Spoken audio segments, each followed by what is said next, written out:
Hey, Seth David here from SethDavid.com and, of course, the world-famous Nerd Enterprises Incorporated. And I'm very excited to announce that I've completed the rollout of all of the lessons for the QuickBooks Online section of Bookkeeping Fundamentals with Cloud Accounting Applications.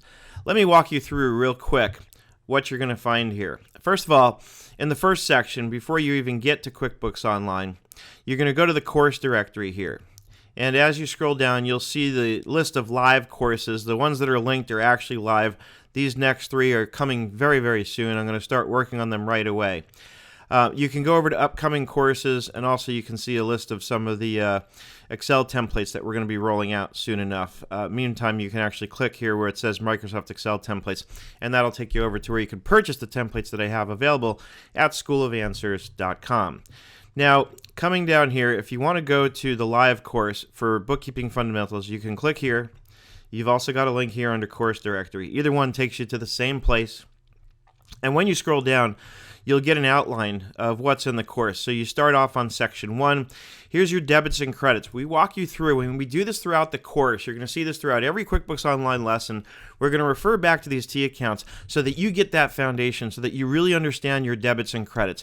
And if you think that this isn't going to be meaningful for what you have to do in this day and age, think again. Because what this will do, and this is what I'm going to prove to you throughout the course, is it will give you the underlying foundation that's required so that when you encounter a more complex transaction with this foundation in place, you'll be able to think the transaction through, reverse engineer it, understanding where it needs to land on the balance sheet and or the profit and loss statement, and then be able to use the forms, understanding what's being debited and credited when you save the transaction on those forms, so that you can make sure things wind up where they belong on the balance sheet and the profit and loss.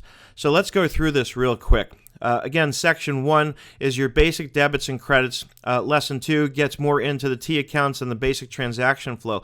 Lesson 3 is going to look at the financial statements and what they look like in each of the four cloud accounting applications that we cover in this course: QuickBooks Online, Xero, Sage 1, and Zoho Books. So in Lesson 3 here, you're already going to get a look at each of the four cloud accounting applications.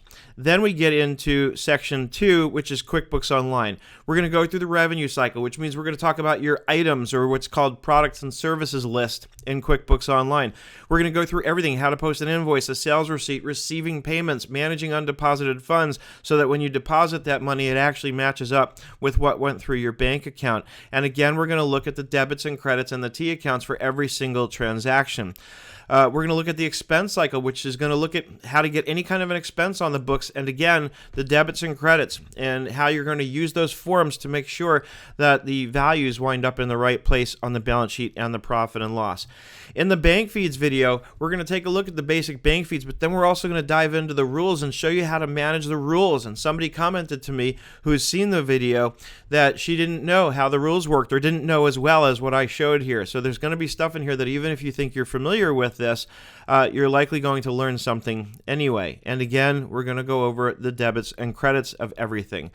We're going to look at accounts receivable. So we're going to dive in beyond the revenue cycle, specifically into accounts receivable, again, managing undeposited funds, and really getting into how that account works and how you can fix common problems that come up when you're looking at accounts receivable. Then we're going to do the same thing with accounts payable. Again, looking at the debits and credits of this all along the way.